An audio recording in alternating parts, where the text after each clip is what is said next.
Good afternoon. I'm Dr. Deborah Watson, Advisory Service Team Manager from Innovate UK EDGE. With Innovate UK, we are delighted to be attending the G7 Summit this week. At the G7 Cornwall House, we are showcasing some of the Southwest's most forward-thinking, innovative businesses. Each is delivering on key G7 policy priorities and is working in collaboration with partners in other G7 countries and guests. Cornwall Summit is not open to the public because of COVID restrictions, but this week we've introduced some of the innovative companies we've been working alongside through a series of webinars. Subject to Innovate UK eligibility criteria, there is the opportunity for you and your business to receive our comprehensive range of funding support too, some of which you'll hear about this afternoon. But before we begin, a little housekeeping. There will be the opportunity to ask questions of the speakers. Either do this through the Q&A or through the chat function. If you wish to raise your hand to indicate if you need any assistance, that would be great. For on demand, this webinar is being recorded. Your personal video and microphones will not be used unless invited to speak by the host. So far this week, we've featured innovative eco-businesses from under the sea and in the air. Today, we head into the ground and under the seabed. This week, government took an historic step towards net zero with the end of sales of new petrol and diesel cars by 2030. This gives us just 8 years to prepare. Part of those preparations will include a significant role for lithium. We'll learn how soon. The government has also earmarked Cornwall as a mining hotspot with high investment potential. And we're set for a mining boom, and Cornish Lithium is at the centre of it all. Cornish Lithium has secured mineral rights agreements across more than 500 kilometres squared of Cornwall. So we'll find out more about that too. Joining me today is Natalie Collard, Innovation Specialist with Innovate UK EDGE, and we're delighted to welcome to our conversation from Cornwall, Jeremy Rathall, Founder and CEO of Cornish Lithium. Good afternoon to you both. Good afternoon, everyone. Jeremy, if we can come to you first, can you tell us a little more about Cornish Lithium? Sure, and let me just preface that by saying I apologise. I'm doing this webinar from site, so you might have a bit of banging and crashing on the way behind me. But no, Cornish Lithium is a company I set up in 2016. My background is I'm a mining engineer, trained in Cornwall at the Campbell School of Mines, and then worked in the mining industry for a few years before taking up an investment banking career in London, covering the mining sector and raising money for mining projects all over the world. So in 2016, I started thinking about the impact that electric vehicle move would have on commodities, and wondered if there was anything left in the UK which had probably been overlooked or wasn't really relevant at the time that could be brought into production to secure Britain's future access to these raw materials. And that's really where Cornish Lithium started. I remembered a conversation a friend of mine had made about 5 years earlier, where he'd mentioned that lithium had been encountered there. I started doing some research and put the company together on that basis. So yeah, we have secured a huge area of agreements on mineral rights. Mineral rights in the UK are owned privately for metals, and with landowners to really give us a lot of flexibility to explore for these metals and to develop some really cutting edge technology to actually get them out of the ground. So that's a bit about Cornish Lithium. Lovely. I think we've got an explainer video to show next, so let's have a look at what you do. Lithium is the lightest metal. It's soft enough to be cut with scissors, so light it floats on water, and is one of the 3 elements created in the Big Bang. It also has a high charge density, making it perfect for lightweight portable batteries. We use these every day in things like phones, laptops, cameras, and electric vehicles. Even renewable energy sources use lithium to store electricity within their battery storage grids. The global demand for lithium is therefore increasing, and the race is on to discover new sources, particularly in Europe, where there is currently no production. Cornwall was once the mining capital of the world. It also sits above some of the hottest rocks in the UK. In 1864, Professor Miller of King's College London identified the presence of lithium in Cornish hot springs, in deep mine workings. He noted that this large amount could be commercially significant. But at that time, there was little use for lithium and no method of commercial extraction. Today, technology has advanced significantly. We now believe we can economically extract lithium directly from waters that naturally occur beneath the surface in and around Cornish granites. These geothermal waters circulate naturally in the Earth's crust, rising through permeable geological faults at depth. By working out where these structures are, we can plan where to drill boreholes to intersect these waters at depth. The boreholes will have a low surface impact and will allow us to pump the hot water to the surface.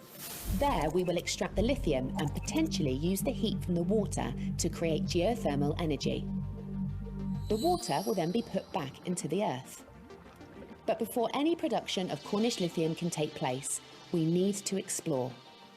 By accessing historic Cornish mining archives, combined with data from satellite imagery, field mapping by our geologists, and digital mapping using drones, we can evaluate the potential for lithium in Cornwall without having to do extensive drilling.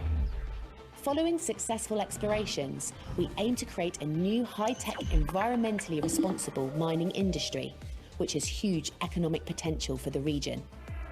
Using revolutionary digital technology, we can recapture our spirit of innovation and place Cornwall at the forefront of mining once again, allowing us to extract the metal of the future, lithium.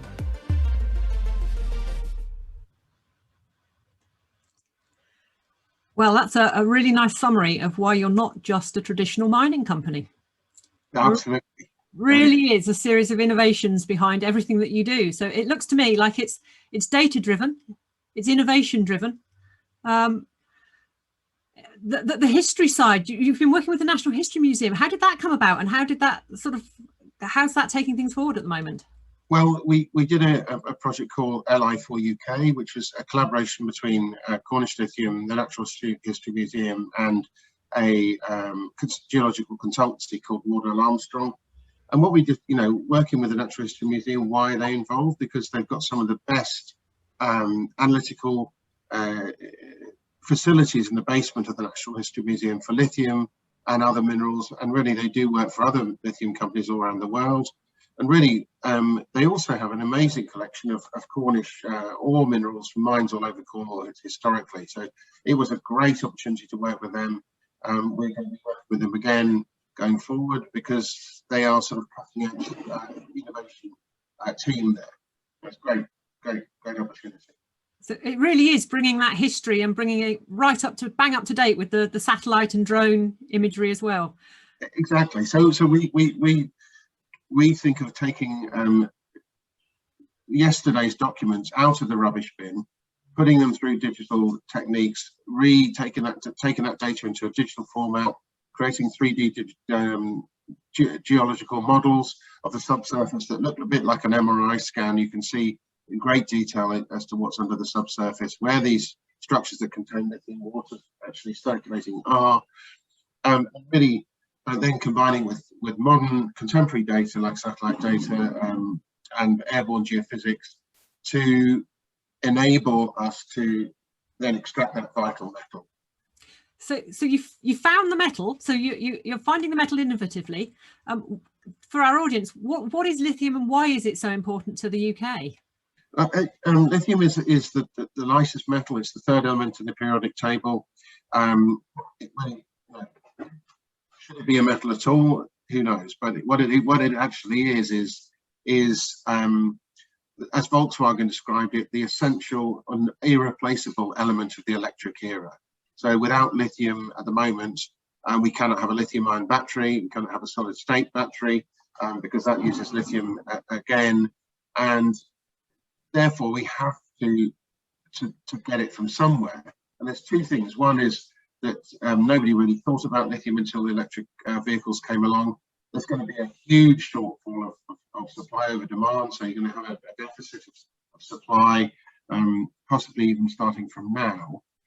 And also because you've got an overlay of ESG or sustainability, environmental sensitivity, which means that you really can't ship lithium into the UK from anywhere too far away because of the carbon footprint that's created by that shipping. And also we don't sometimes know whether that lithium has been produced in an ethical way. So what we're doing is a very sustainable, very ethically considerate extraction technique to extract that lithium, which is really enables renewable energy and the electric era. So that's what it's all about. So it's both environmentally friendly mining extraction and environmentally friendly in terms of not having to travel too far to get it to where you need the batteries to make the cars. Exactly. So yeah, it's mining, but not in the conventional sense. That it's mineral extraction from water underground, and really not the old sort of dirty, dangerous industry that went before. So you're bringing mining back to Cornwall, but not in the traditional sense. Absolutely, we are. Yeah, exactly. So that's a perfect place to bring in that, really, in terms of Natalie, you've been working with Cornish Lithium just for a little while. Could you tell us a little bit about the support you provide companies and the support you're starting to develop with Jeremy? Yeah, so we've Jeremy and we picked up, I think, just a few weeks ago, really, and then obviously we've had the G7 has come along, so he's been pretty busy getting everything ready down there. But I am due a visit. We've promised a visit as soon as that's over. In terms of support and a normal support journey for a business, and something that I've had that initial call with Jeremy about is, for me, it's very important to first of all get to know the client, sit down, have either a call or a meeting, find out a little bit more about the business, really build that relationship, listen to them, try and understand, what they've already perhaps got within their team. Because I don't want to be suggesting support where they might already have someone like Jeremy's already very capable of clearly raising investment. So, but nonetheless, we would still sort of talk that through, because he might like a sounding board around that. So yes, sort of traditional support would be looking at funding and finance, Innovate UK grant support. IP, that's something as well Jeremy and we're going to pick up on. An IP audit could be very relevant now. He's got so many bits of IP that Cornish Lithium are looking at. That could be very, very beneficial.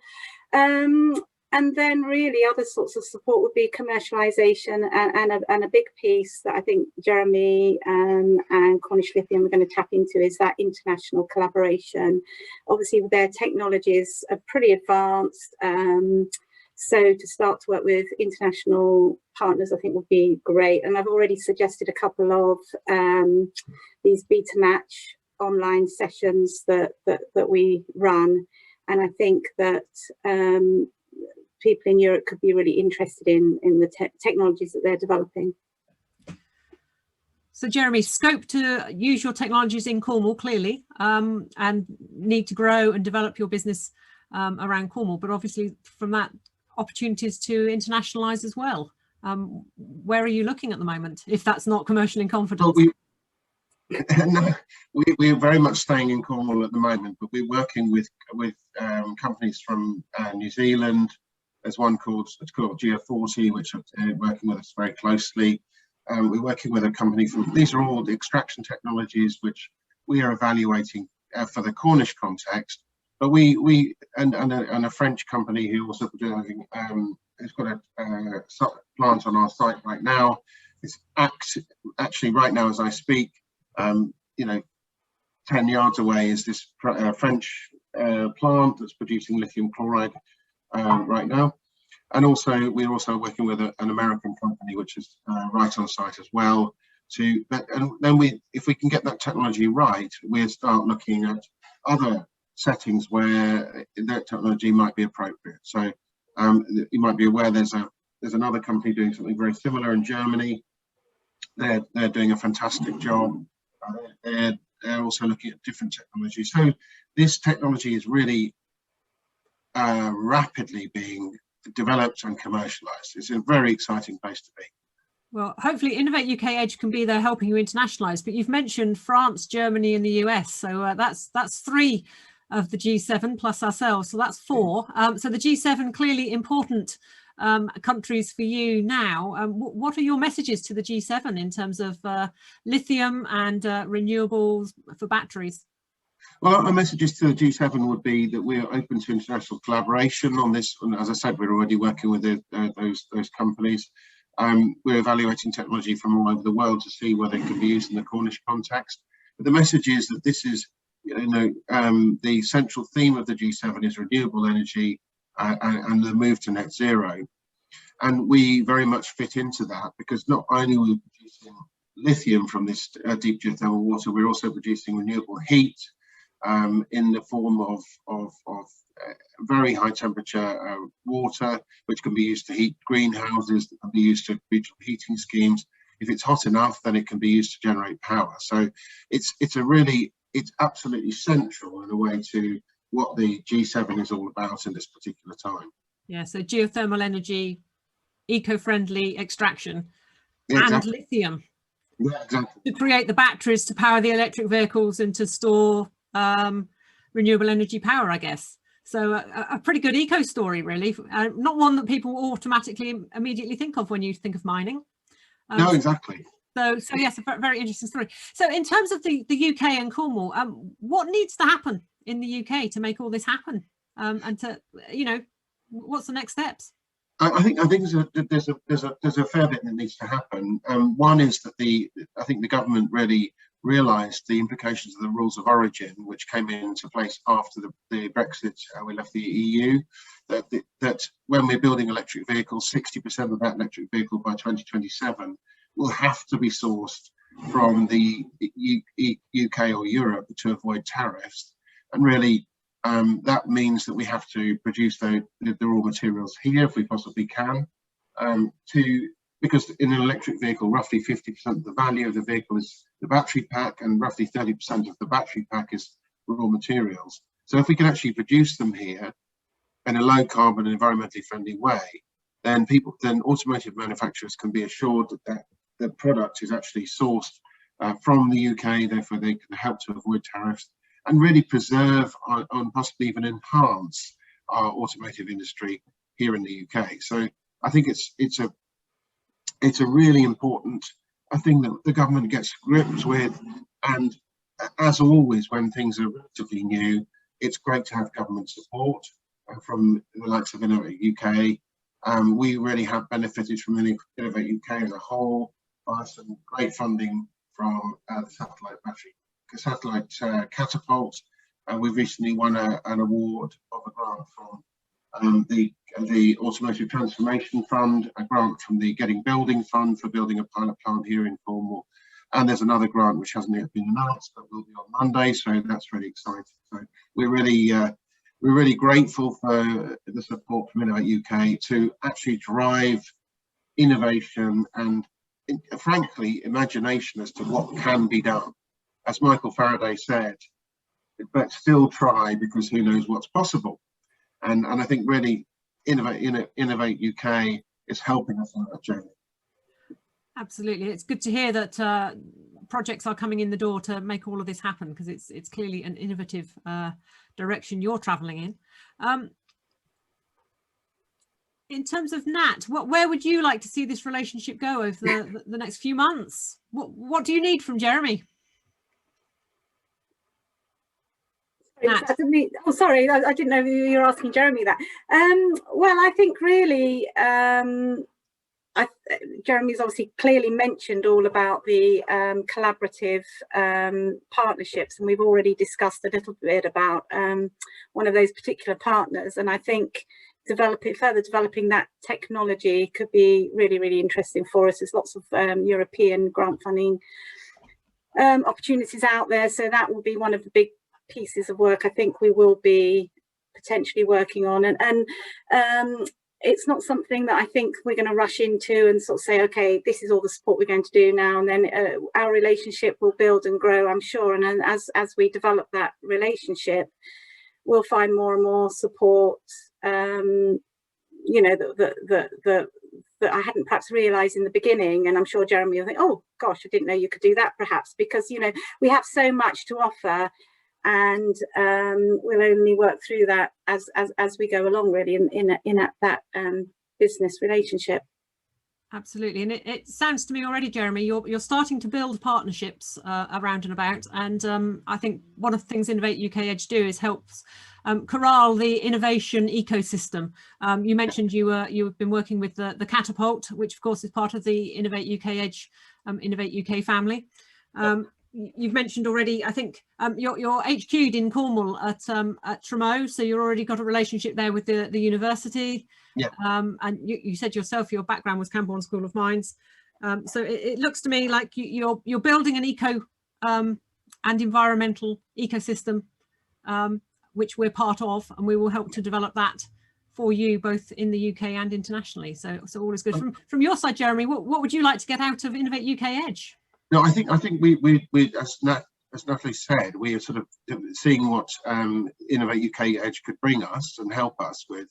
We just had a party on site now who just asked, he was hugely impressed with what we're doing, and potential investors, and they said, are you going to protect any of this IP? And it's great to know that Innovate UK EDGE can help us with the IP protection. That's not something we're very familiar with, and all this of what IP we've actually got, and how to protect that.